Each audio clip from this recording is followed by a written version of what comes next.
I'm going to be speaking pretty quick on this because I need to get this done in under a half hour, or else I have to pay for the actual subscription. So what we'll do here is we'll just break down how I would answer these questions. Some of these we've already gone together, like this one, so I'm going to go through them quicker than others, but we will get through this. Okay. So right off the cuff, we have those 28 multiple choice questions for the Regents. So we have questions 1 and 2 here, based on, it says modern East Asia. It's talking about, we're looking for what a historian would find this passage most useful for understanding the what. So we're looking for what this could be used for. Okay, and then so when we come back, we should be able to cross off a lot of these. To see it that the daimyo ordered Bakufu orders, the shogun had his own inspectors. He kept the daimyo under surveillance, so that seems kind of sketchy, by requiring them to spend alternate years in the residence of Edo, so he's forcing them where they need to live. When they returned to their domains, they had to leave their wives and children behind. Alright, there we go. Pretty controlling. The system of the alternate attendants forced the daimyo to spend large sums traveling back and forth, their routine. So I'll just kind of leave it at that. I won't even try to read the rest of it because we kind of see what's going on here. Also, my neighbor is mowing the lawn at a sick time. So let's go through. I'm going to use the red to say what answers are incorrect here. So obligations. So this would be useful for the obligations of the daimyo, possibly, because it talks about how they had to leave their wives and children and go to Edo. The design of public projects. Nope, does not talk about how they build bridges or anything. Inspections conducted by the daimyo. Does not talk about any inspections.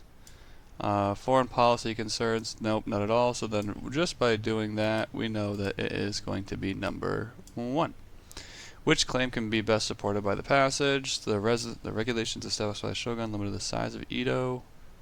I don't see anything about the size of Edo. It just talks about them living there. So I'm going to go ahead and cross that one off.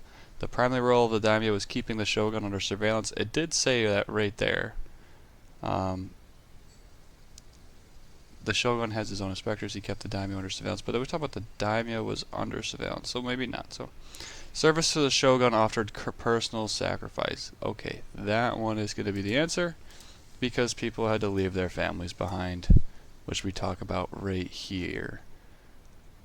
So, right there, the answers are going to be pretty straightforward for you. We're going to go to 3 and 4 here. Oh, we already did this one in class. The Mughal Empire. We'll talk about it real quick here. I'll zip through this one because we already did this one too. We're talking about being in India, the vast continent is so rich in resources. Okay, so it sounds like they're about to get taken over. The colonized to the edges. By the 1730s, the Mughal Empire had once ruled 2/3 of its land area. It had collapsed. New states had recovered their full independence, and then there were the foreigners.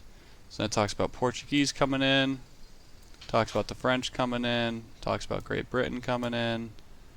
I think that was all of them. And then the East India Trade Company, which we're very familiar with. So what would impact the situation here? Foreign influence in India led to them losing that. Boop. This passage could be best used by historians to address the relationship between European migration and disease and balances of power and trade, possibly. The peaceful coexistence, nothing about that. Social effects of urbanization, nothing about that. So it's going to be the one that's possibly shifting balances of power. See that enduring issue of power. Okay, so here's ones that we didn't do in class. We have a cartoon here about I wish I could highlight. Oh, I can. Sick. Toussaint was known and respected by the black and white, though out in the countryside, he had started to gray at temples and had settled down to a quiet family life when he launched the Great Slave Revolt. No, not to be overlooked is the fact that thousands of miles away in the mother country, France, revolution was in full swing. Oh, it's just highlighting randomly. Okay, cool. Freedom, liberty, justice. The words liberty, freedom, and justice. What influenced the actions of the Haitian people in the cartoon? So we're talking about what was before the Haitian Revolution. It would most certainly be the spread of the Enlightenment ideas. I do like number 3, however, it's just not the same time period. So if you cross these off and you got down to 2, 3, that's a good 50-50 guess. What was a major result of the situation depicted in the cartoon?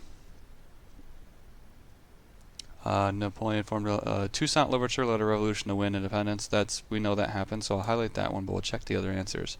Napoleon formed an alliance with Toussaint Louverture to jointly rule Haiti. Nope. The French monarchy granted the rights to Haiti without any blood being shed. That was one of the freaking bloodiest revolutions ever. Nope. The whites in Haiti formed a new government that abolished slavery. There were no whites left in Haiti after this revolution. That leaves it being number 1. So these questions here, this is an example of like not necessarily having the answer in the actual question. You're going to have to know your context from class for that. We've seen these a few times. We have we have Prussia and the German Confederation. It's going to be nationalism. It's not going to be any of the other ones. I never taught you about the serfs because that's like that's before our time in class. Isolationism, there's so many other countries around them. They are not isolated. I can just highlight a few of them. Maybe I can whoa, okay, can't do that one. But you get the point. They're not isolated whatsoever. Universal suffrage, there's nothing about voting. It's nationalism. When a nation becomes a nation, they use there's nationalism involved. Alright, in comparing the advantages of England for manufacturers with those of other countries, we can by no means overlook the excellent commercial position of this country. So we cannot overlook how commercially advantageous England is. The German Ocean, the Baltics, the Mediterranean are regular highways for our ships. It's between North and South Europe. Those claim is best supported by his passage. There are many diverse cultures in England. That is just objectively false. The proximity of England to Germany makes it vulnerable to invasion. There's nothing about invasion in this. It's actually, this book is from the history of cotton manufacturer, so I don't think it's going to be about invasions. England has many economic advantages because of its island location. That's going to be the one right there. Which turning point is most likely associated with the geographic context described in this passage? We talked about this one today. Boom, Industrial Revolution. They had all the stuff ready for it to take off. Just like that, we are basically a third of the way through this. So he was from Nigeria. Does the white man we go through here, there's nothing important down here. The first question is, what event most influenced the situation being described in the passage? I mean, if I'm talking about Africa, I'm going to guess it's going to be this one right here, the Berlin Conference, but let's go check. Does the white man understand our custom about land? How can he when he does not even speak our tongue? But he says that our customs are bad. Taking up his religion, custom bad. How do you think we can fight when our own brothers have turned against us? The white man's very clever. He came quietly and peacefully with his religion. We were ambushed. Now he has won our brothers. We can no longer use put a knife on things that held us. Okay, so this is definitely going to be the Berlin Conference. It's the white man coming into Africa and dominating it. Which purpose could this best be used to show the perspective of indigenous peoples during the time period? It's a good shot. To provide primary source, but that's Cold War. This is not from the Cold War remotely, so that's just not even. I mean, keep in mind this is a chronological test. We're only at question 11. It can't be about the Cold War. Number 3, an example of resistance methods that can be modeled to other societies. There's nothing about resistance. He's just kind of complaining in this. To develop policies of religious toleration and consideration of traditional cultures.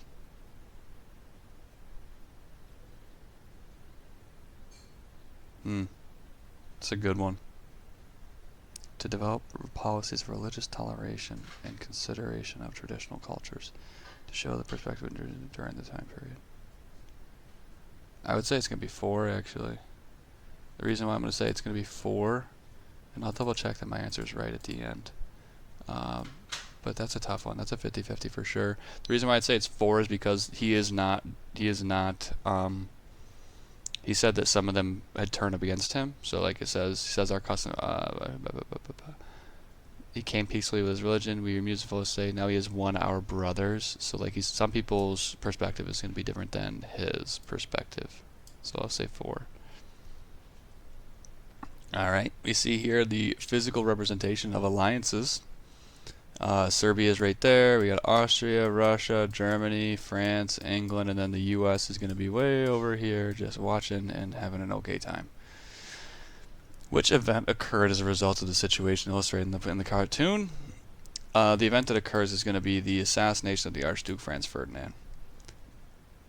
Whenever you see that cartoon, it's either going to be about alliances or an assassination. The rejection of the Treaty of Versailles that's not a real thing.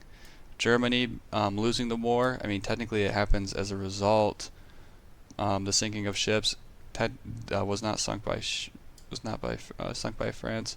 It's going to be the closest event is going to be Serbia going ahead and killing the Austrian, Hungarian Archduke. Based on this cartoon, which statement best describes the cartoonist's point of view? European militarism prevented conflict. We know that is just outrightly false. When they all had guns, they wanted to use them. European peace relied heavily on collective security. Nope. A system of European alliances caused escalation in Europe. Yeah, that's one of those main causes. Right, that militarism, alliances, imperialism, and nationalism. That's going to be your answer there. The doormat. So we have Japan here. See, right across his buttocks. They're in Geneva. He's walking and stomping on the League and the honor of nations. The face-saving outfit, I don't know what that's about, but we at least know that Japan is walking over the League. Which events, or which situation is considered a cause of the events depicted? The Germany invasion of Poland, that's not involved in this whatsoever. There's no Germany nor Poland, so we can just cross that one off. The policy of self-determination stated by the League of Nations, never taught that to you. So it doesn't really relate to this. The failure of secret treaties created after World War I did not lead to this, because secret treaties were not made after World War I. They were made before it. How do I undo all that? Oh, it's not good. Hold on here. Which leaves the right answer being the League of Nations' inability to control aggressor nations. Which claim about the League is best supported in this cartoon? Sorry if my face is really close to that. It allowed Japan to invade Manchuria without any form of retaliation. Kind of actually very true. Where's my undo button? I gotta find that quick. Contents, colors. Is that undo? It's rotate. Erase? I guess it's just gonna be erase. Oh, there we go. Okay, cool. It allowed Japan to invade Manchuria, sure. It supported Japan's invasion of Manchuria by supplying troops. No, that didn't happen. It attacked Japan after the invasion of Manchuria but lost the battles. The League of Nations never attacked Japan. It failed to include Great Britain in the original charter. That's also incorrect because it wasn't Great Britain that didn't join. It was the U.S. of A. There we go. That drawing. So it's going to be 1 on that. Alright, here we see, remember, one more lollipop and then you all go home. What I'm thinking as soon as I see that is going to be, oh, if I can spell this, if I can write this. Appeasement. Oh yeah, here we go. Oh yeah. Okay. It's going to be appeasement. We have the appeaser right here, so it actually says that word right there, and then these are going to be Nazis. If you couldn't tell by their very clear regalia. What led most directly to the situation depicted in this cartoon? International support for German militarism? Nope. The alliances of European peacemaking? The success of the peacemaking? No. The Allies' demand for war reparations? Could be that. So it's either this one or this one. Both of those are true answers, however, this guy is really reluctant to fight the sea monster, so he just keeps giving it lollipops. So it's actually going to be number 1, the reluctance. What was an immediate effect of the actions depicted in the cartoon? So what happens after the appeasement? U.S. enters World War II? Technically, yes. That's supposed to be a check. Technically, yes. The Nazis proceeded to take over new territory? That is also technically yes. Wilson's 14 points allowed it to no. Nazi leaders were tried for crimes against humanity at Nuremberg. That is also technically a yes. Let's think about which one's the closest here. United States joins the war in 1941. Sorry, that's so bad. The Nazis proceeded to take over new territory. That happens in 1930. Oh, let's just forget that. It's going to be 39. And then the war crimes will be in 1946. So this one's a tough one. You have to know the dates, which is the most immediate. And it's going to be that the appeasement does not work. Number 2. Alright, U.S. blockades Cuba. Immediately I'm thinking of the missiles. I gotta stop trying to write on this. Oh my god. There we go. Ooh, it looks like something. Okay, we're going to cross that off. It tells the Russians to lay off. We talk about the Berlin blockade is backfiring, and then Czechoslovakia getting invaded by Russians, and Warsaw is in Poland, and the Warsaw Pact forces. So which generalization about the Cold War is best supported by these headlines? It prevented outbreaks of violence. No. You got the Vietnam War, you have all these different revolutions, you have China doing its thing. It led to the direct military conflict between U.S. and Soviet Union. No, they never actually fought each other. Right? It was that brinkmanship mentality of they're going to get really close to fighting, but not actually fight. Number 3, it impacted various countries and regions throughout the world. That's pretty good because it talks about Cuba, Berlin, and Warsaw, and Czechoslovakia, and Russia. It required intervention by the UN. Nope. So that's going to be number 3 is our answer on that one. So I think this is supposed to be Marx. That is going to be Lenin. And this is going to be Stalin. And they're in the communist paradise because they are dead. By this time was written 1991. They are all dead. Fun fact: Stalin actually arrested all of the doctors that could have saved him. So he just kind of died when he could have been completely saved. But which event is being depicted in the cartoon? The rule of Tsar Nicholas. That's that's about 100 years before this, and a whole other country and economic system. The creation of the International Criminal Court. There is nothing in there about that. The collapse of the Soviet Union. That's probably it, right? Like they're literally marching communism to the grave. That's what that is. That's a funeral procession right there. The decrease in power of the Orthodox Church. There is nothing about church. Boom. Which policy most likely contributed to this? So this one is you have to know the name. So Lenin's economic policy, that's a negative because that's 1920. Stalin's 5-year plans, 1930. Never even taught you that one, so we'll cross that off. And then Gorbachev's policy of glasnost, right? The opening is going to be the answer. No, but could I get a little more spicy? Oh, thank you.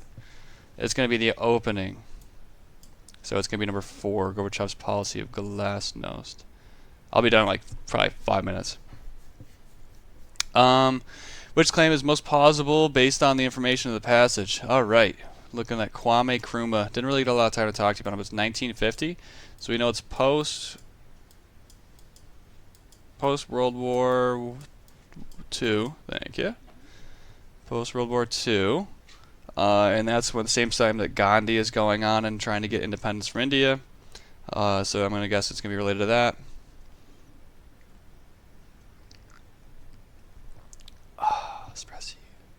I am reminded that the people in our land was our own. And I gotta turn that off. Hold on here. Let me turn that off. There we go. Was our own. And that we did not continue to live in slavery and exploitation and oppression. Full self-government. So it's the same thing that... Full self-government was the same thing that we had... Thank God you couldn't see that. My buddy who's playing Dune just popped up and his name's not appropriate. I really hope you didn't see that. So full self-government, self-government again, and then we have him talking about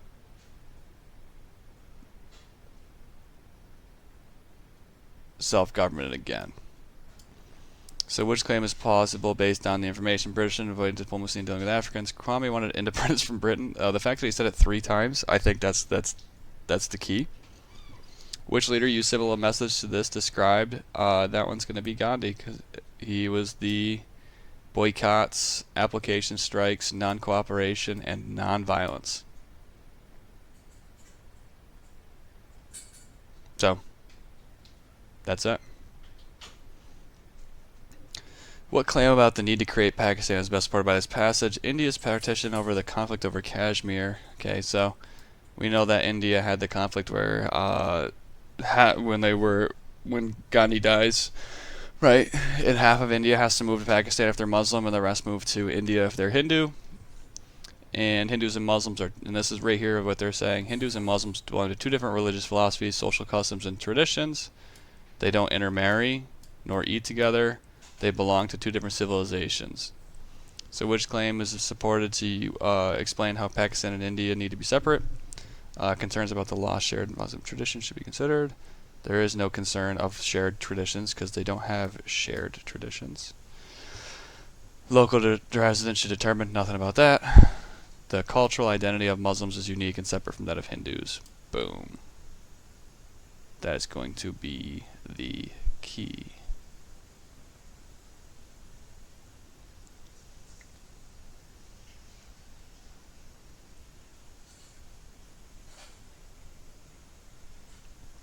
I see where you could think number 4. They could not live in harmony without it, because that is some of the argument that since the British were there was peace. And then they think that, but in this it talks about the British being the divide. So it's going to be 3. Based on the passage, some modern thinkers believe that continuing tensions between Hindus and Muslims on the Indian subcontinent were caused by policies of the British Raj. I actually just underlined that. So we'll do that. Alright, Turkey. Here we go, back to Turkey. Turkey had their revolution and they became more liberal. Iran had their revolution and they became more traditional, conservative. So based on the principle of sovereignty, the new order, let's just go and double check here. We got our date there, 1979. We're looking about what Ataturk supported. Okay, so what does he support? Or what inference about him is supported? An inference, for those of you who don't know, an inference is a guess. Like when you make an assumed guess. Like if you're wearing Oklahoma City jersey, I'm going to assume that you're either a bandwagon fan or you are an Oklahoma City fan. Right? So let's see here. Western headgear was officially adopted. Religious orders and their premises were banned during the same month. A new law was established with the Western calendar and time. So the new calendar, a new civil code, legal of marriage, family and property. Islam was no longer the official religion of Turkey. The Latin alphabet was adopted. So he was a believer in Westernization. The policies being described in this passage are the result of the Iranian Revolution. No. Oh, that's what they want you to do. That's a good example of what you don't do. Let's go through and cross off some answers instead. The fall of the Ottoman Empire, that's a possibility. The Mughals, nope. The mandate system, nope, we didn't teach that. So it's either going to be the Iranian Revolution or the fall. But remember with the Iranian, they went traditional. I can't type. That's just, they'll do trad. They went traditional. With this one, they went liberal. So we know it's going to be 2. The fall of the Ottoman Empire. Left a power vacuum. Kemal Ataturk gets in and he's like, let's move forward. Let's not go back. And then you have your last 2 questions here, alright? So the UN, how long is this video so far? I have 5 minutes, okay.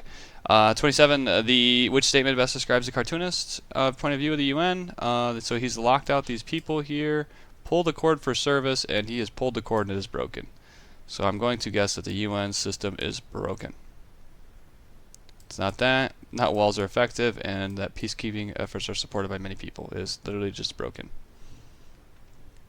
Here we go. We got the Silicon Valley and a TED Talk. So we know it's from 2016. That's pretty recent, right?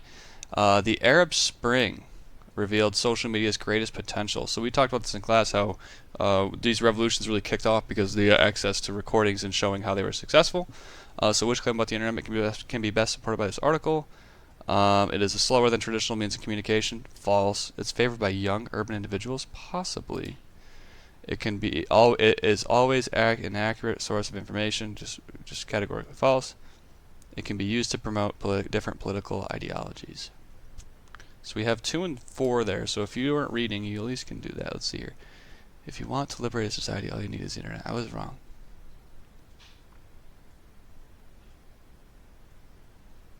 Ooh. There's nothing in here about it being urban, but it also talks about how it was used to help them, and then it was used to tear them apart. So it can promote different ideologies. And boom, you're done with that. So we got that out of the way. Mongolia. Spheres of influence. Geographic reasonings, it's going to be, we talked about this in class. Imperialism. Natural resources. And then I'm going to write a big smiley face because you watched the first video. And I'm done. So I will catch up with you later. Peace and love.